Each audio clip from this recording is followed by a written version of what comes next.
मित्रों, आपके अपने ही YouTube चैनल में आपका बहुत बहुत स्वागत है। कल हमने आपको दिखाया था घनाभ चैप्टर। आज हम आपके लिए लेकर आए हैं घन। हमने कल भी कहा था, आज भी कह रहे हैं, पूरा का पूरा चैप्टर आपको सीरियल से एकदम देते जाएंगे।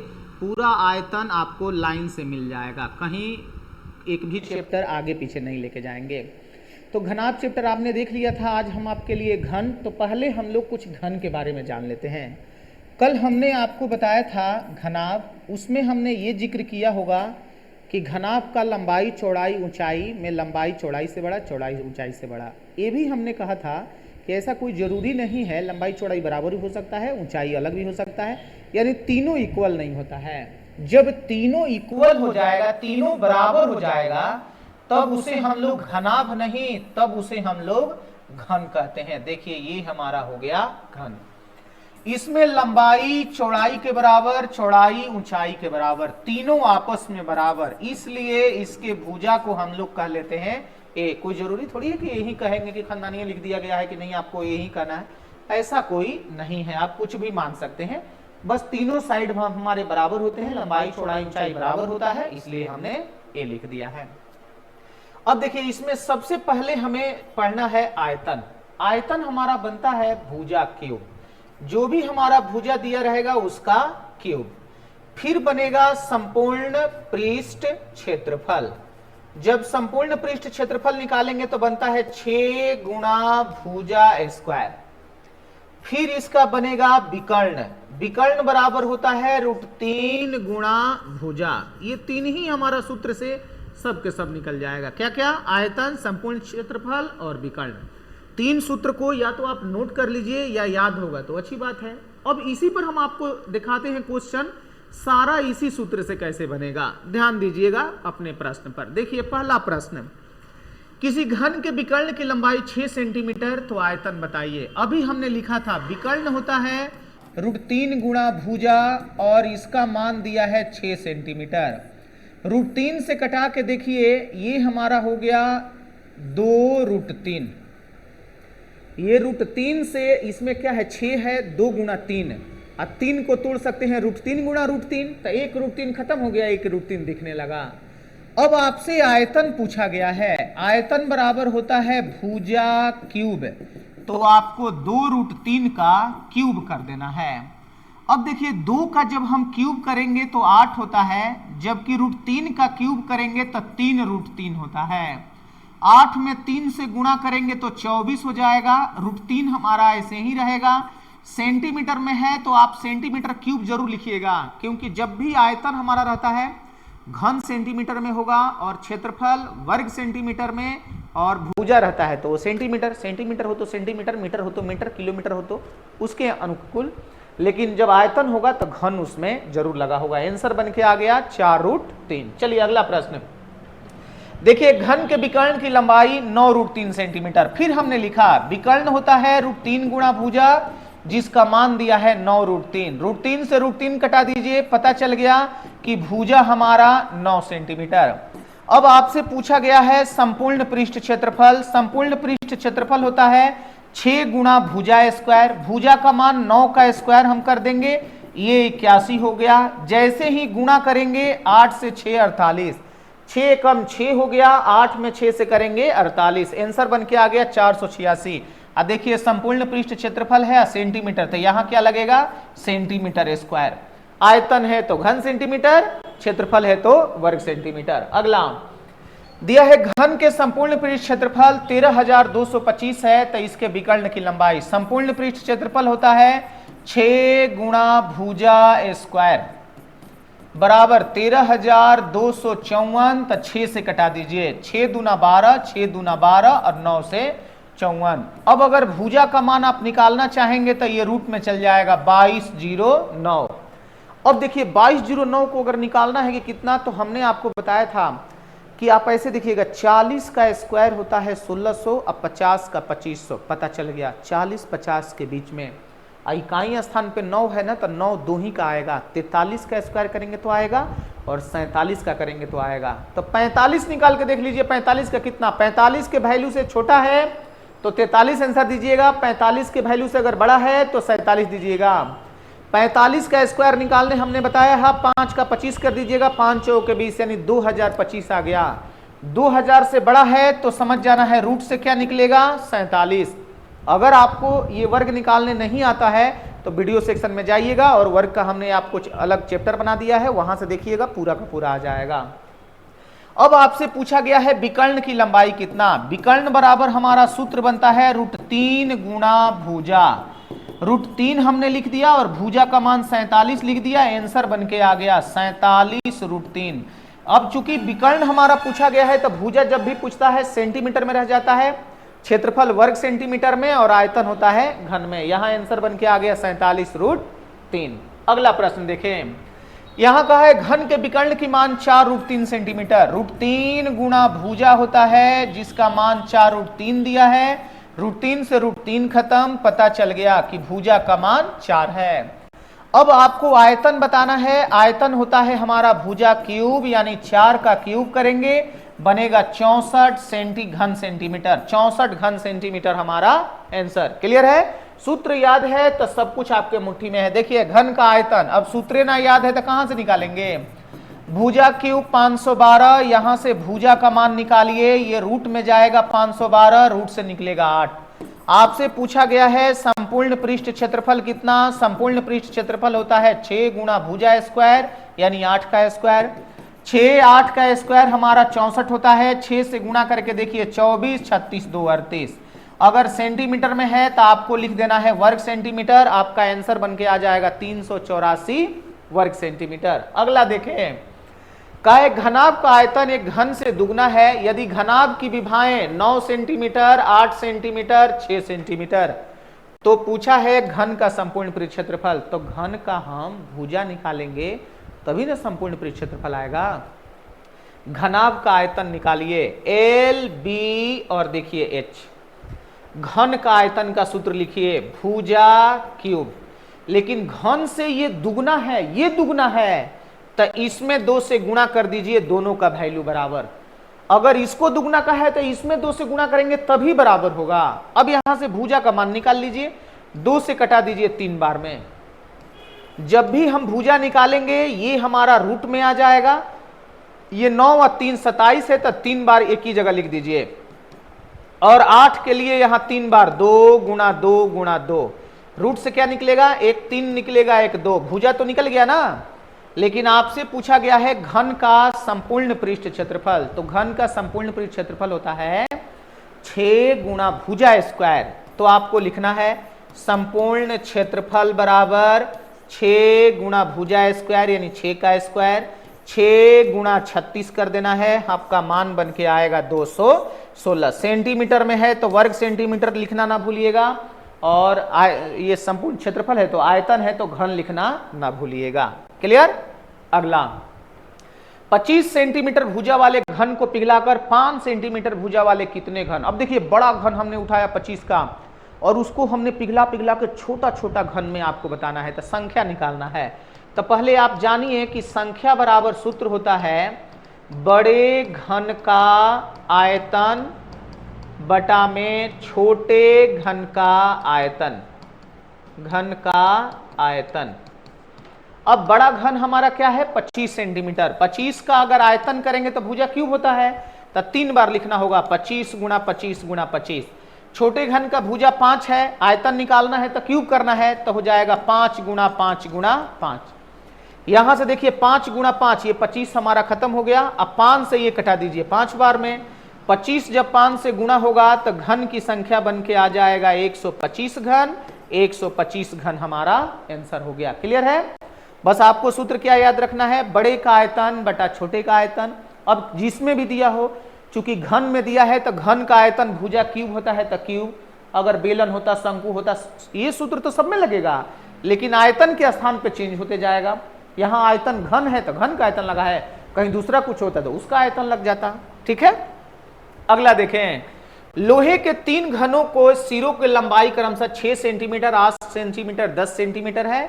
इन्हें पिघलाकर बनाए गए घन की प्रत्येक भुजा की लंबाई बताइए। देखिए 3 गो भुजा है, A1 A2 और A3। इसका अलग अलग मान है 6 सेंटीमीटर 8 सेंटीमीटर और 10 सेंटीमीटर।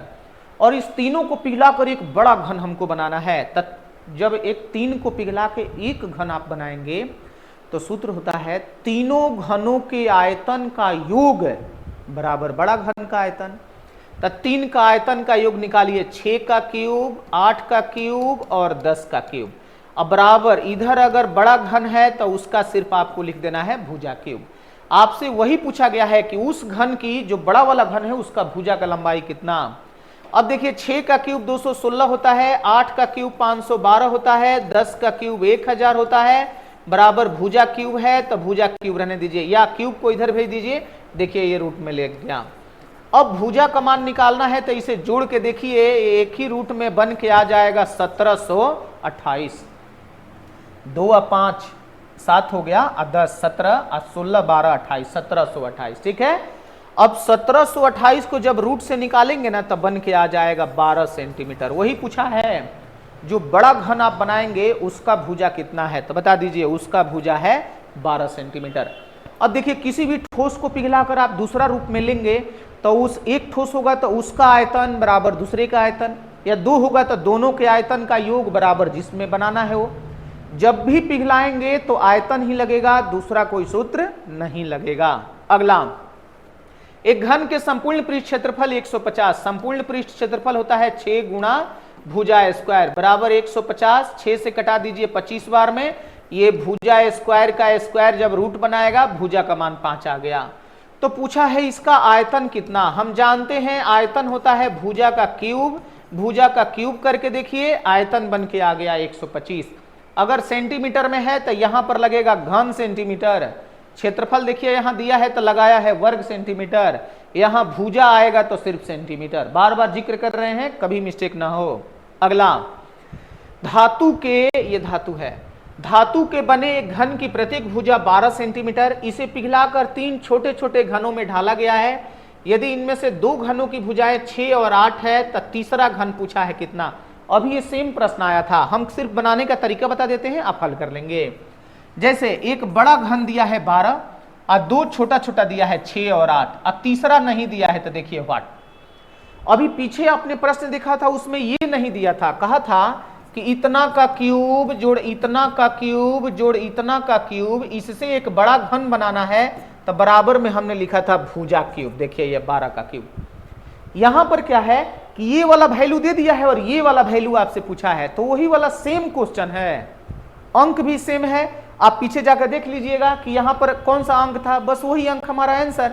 अगर आप नहीं देखना चाहते हैं तो आप इसे हल कीजिए, हल करके कमेंट में बताइए कि व्हाट का मान कितना आएगा, यहां से व्हाट का मान कितना होगा हम छोड़ देते हैं। ठीक है, अगला देखिए 8 सेंटीमीटर कोर वाले 2 घने के सिरों को मिलाने से जो घनाभ बनेगा उसका पृष्ठीय क्षेत्रफल।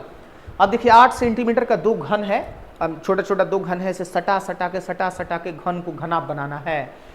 तो जब भी किसी घन को सटा के घनाभ बनाएंगे ना तो लंबाई बढ़ेगा, चौड़ाई घन वाला ही रहेगा, ऊंचाई घन वाला ही रहेगा। जैसे देखिए अगर 8 सेंटीमीटर का है और 2 बनाना है तो लंबाई में 8 + 8 होगा, चौड़ाई 8 रहेगा, ऊंचाई 8 रहेगा। ऐसे जानते हैं घन का तो हमारा सभी भुजा आपस में बराबर होता है, लेकिन अगर घन के साथ घनाभ का अगर बनाना है तो सिर्फ लंबाई बढ़ेगा। देखिए लंबाई हो गया इसका 16। ठीक है, अब इसका पृष्ठीय क्षेत्रफल पूछा है तो इसका संपूर्ण पृष्ठीय क्षेत्रफल बराबर 2 ब्रैकेट में LB, 16 में 8 से करेंगे ना 128, फिर BH 8 में 8 से करेंगे 64, फिर HL 8 में 16 से करेंगे 128। अब इसे जोड़िए 256 हो गया 4, 260 हो गया 320 हो गया, 2 गुणा 320। जैसे ही गुणा करेंगे 640 वर्ग सेंटीमीटर क्योंकि क्षेत्रफल है। यहां देखिएगा 256, ये इसको जोड़ दिए 256, 6 4 10 हो गया, 6 5 11 1 12 2 1 3, ठीक लिखे हैं, यानी आंसर हमारा बन के आ गया 640 वर्ग सेंटीमीटर। चलते हैं अगले प्रश्न पर। यहां 125 घन सेंटीमीटर आयतन वाले 3 समान घनों को साथ रखकर किनारे से इस प्रकार जोड़ा जाता है कि एक घनाभ बन जाता है तब कुल पृष्ठीय क्षेत्रफल। यहां पहले देखिए ये आयतन दिया है यानी भुजा का क्यूब बराबर 125। तो चलिए उस घन का हमने भुजा निकाल लिया, रूट में डाल दिया और रूट से निकल के आ गया 5। अब इसको सटा सटा के आपको घनाभ बनाना है और इसकी संख्या कितनी है 3। तो हमने कहा अभी आपको कि सिर्फ लंबाई 3 बार बढ़ेगा, चौड़ाई जितना है उतना ही रहेगा, ऊंचाई जितना है उतना ही रहेगा। आप इसे जोड़ के देखिए, ये देखिए 15 हो गया। जैसे ही इसका संपूर्ण पृष्ठ क्षेत्रफल निकालेंगे तो सूत्र बन के आएगा 2 LB यानी 15 गुणा 5 75, BH यानी 25 हो गया और HL यानी 75 हो गया। ठीक है, अब इसका क्षेत्रफल निकाल के देखिए, 75 75 150 हो गया और 25 175 हो गया। 175 में जब हम 2 से गुणा करेंगे तब 350। क्षेत्रफल है तो वर्ग सेंटीमीटर, क्षेत्रफल है तो वर्ग सेंटीमीटर। आंसर बन के आ गया कितना 350। वो 2 बार था इसलिए 2 बार जोड़ा गया था, ये 3 बार है, देखिए 3 बार। और जब भी घन को सटा के घनाभ बनाएंगे तो सिर्फ लंबाई बढ़ता है, चौड़ाई ऊंचाई नहीं बढ़ता है। अगला दिया है एक आयताकार लकड़ी का टुकड़ा 6 सेंटीमीटर 9 सेंटीमीटर 12 सेंटीमीटर है। इसके विभागों को काटकर बराबर आयतन घन बनाए गए हैं जिनकी संख्या पूर्ण है। ऐसे घन के कम से कम संख्या कितना। अब देखिए लकड़ी का बॉक्स ही ऐसा है, एक तरफ से 6 है, एक तरफ से 9 है, एक तरफ से 12 है। तो आप ऐसा ना कट काटेंगे कि लकड़ी हमारा बेकार ना हो, अब तीनों तरह से कट जाए। तीनों तरह से कट जाएगा मतलब तीनों तरफ से विभाजित हो जाए, भाग लग जाए। तो तीनों तरह से बड़ा सा बड़ा नंबर से विभाजित करना हो तो वो हमारा होता है HCF। अब 6 9 और 12 का HCF निकाल के देखिए 3 आएगा। डायरेक्ट लिख दिए 6 9 12 का महत्तम जिसको मसा कहते हैं 3 आ गया। यानी आपको जो ब्लॉक काटना होगा वो 3 सेंटीमीटर का काटना होगा। तो पूछा है कि इनकी कम से कम संख्या कितनी है। तो अभी लिखे थे कि जब भी संख्या निकालना हो बड़े का आयतन बटा छोटे का आयतन। बड़ा हमारा घनाभ है, ये देखिए घन काट रहे हैं, तब बड़ा का आयतन निकालेंगे तो 6 गुणा 9 गुणा 12 LBH हो गया, घनाभ हमने पढ़ाया था। और घन ये आपका घन का भुजा हो गया 3, तो घन का आयतन होता है भुजा क्यूब यानी 3 गुणा 3 गुणा 3। यहां से देखिए 3 से 9 खत्म, 3 से ये 4 बार में कटाइए, 4 में 6 से गुणा करेंगे और आपका आंसर बन के आ गया 24 घन। कितने घन बनेंगे तो 24 घन। 24 घन हमारा आंसर हो गया। ठीक है, यहां से अगर कहा नहीं है और ये सिर्फ कह दिया कि चारों तरफ से निकल जाए तो हर हाल में महत्तम निकालना होता है, क्योंकि महत्तम ही सभी को विभक्त कर देता है। देखिए महत्तम निकालेंगे वही घन का भुजा हो गया और तब बड़े का आयतन बटा छोटे का आयतन का सूत्र लगाएंगे, हमारा घन बन के आ गया 24 घन। चलिए अगला, 15 सेंटीमीटर लंबी कोर वाले घन के एक आयताकार बर्तन में पानी को पूरा डुबो दिया गया। इसलिए बर्तन की तल्ली की लंबाई 20 सेंटीमीटर और चौड़ाई 15 सेंटीमीटर, तो पानी का सतह में कितने की वृद्धि। एक घन है जिनका भुजा दिया गया है 15 सेंटीमीटर और इसको एक घनाभ में डालना है जिसका लंबाई दिया गया है 20 सेंटीमीटर, चौड़ाई दिया गया है 15 सेंटीमीटर और ऊंचाई पूछा है कितना। आप देखे होंगे किसी भी बर्तन में अगर आप हाथ डालेंगे ना तो जितना आपका हाथ का आयतन होगा उतना पानी ऊपर की ओर आ जाएगा। बस यही सेम, जितना आयतन घन का होगा अंदर जाएगा, पानी का उतना ही आयतन ऊपर आएगा, यानी दोनों का आयतन आपस में बराबर। घन का आयतन भुजा क्यूब होता है तो 15 गुणा 15 गुणा 15। घनाभ का आयतन LBH होता है तब 20 गुणा 15 गुणा H। अब जो कटने वाला है कटा दीजिए। देखिए 15 से 15 खत्म, ये आप 4 से कटाइए, सॉरी 5 से कटाइए 4 बार में, 5 से 3 बार में, और H का मान 15 तिया 45 बटा में 4 आ गया, जिसको पूर्णांक में करके देखिए 11.25 सेंटीमीटर आया। देखिए 11.25। आपसे यही पूछा गया है कि ऊंचाई कितना, तो ऊंचाई आपका बन के आ गया 11.25 सेंटीमीटर। दशमलव में अगर पूर्णांक में किया हो तो आप भी पूर्णांक में कर लीजिएगा, ये कौन सी बड़ी बात है। अगला प्रश्न देखें, एक घन के भुजा में 50% की वृद्धि, तो पूछा है इसके आयतन में कितने की वृद्धि। अब देखिए आयतन इसका क्या होता है भुजा क्यूब, और हमने कहा था तेजी से बनाने के लिए अगर भुजा क्यूब है 3 बार तो फेस वैल्यू 100, वृद्धि कहा है तो 3 बार बढ़ा दीजिए, 150 बटा 100, 150 बटा 100 और फिर से देखिए 150 बटा 100। यहां 100 से 100 खत्म, 2 शून्य से यहां फिर 2 शून्य खत्म, 1 शून्य से 1 शून्य खत्म। 15 का स्क्वायर यहां 225 होता है, 15 से करेंगे 15 में 5 से 75, 30 7 37 हो गया और 30 3 33 हो गया। एक अंक के बाद दशमलव बैठा दीजिए, यानी 100 से हमारा वैल्यू बढ़ के कितना आ गया 337.5। तो आपको देखना है कि कितना यहां से बढ़ा, यहां से कितना बढ़ा। तो आप निकाल के यहां से देखिए, आपका बढ़ गया 200, गलत तो नहीं लिखे है ना, 15 का स्क्वायर 225, 15 में 5 से करेंगे 75, 7 बचा, 30 7 37, 3 बचेगा, 30 3 33, ठीक तो लिखे हैं। तब यहां से अगर देखिए बीच का फासला तो 237.5% की वृद्धि हो गया। आपसे यही पूछा गया है, बताइए वृद्धि कितने का होगा, तो वृद्धि हो जाएगा 237.5 की। ये हमने परसेंटेज चैप्टर में भी बता दिया था, यहां पर भी प्रश्न आया तो दिखा दिए। अब देखिए यहां पर वो प्रतिशत वाला था, ये गुना वाला। यहां कहा है कि भुजा को दुगुना कर दें तो संपूर्ण पृष्ठ क्षेत्रफल कितने प्रतिशत की वृद्धि हो जाएगा। अब देखिए संपूर्ण पृष्ठ क्षेत्रफल होता है 6 गुणा भुजा स्क्वायर, 6 गुणा भुजा स्क्वायर, यहां पर देखिए होता है भुजा स्क्वायर।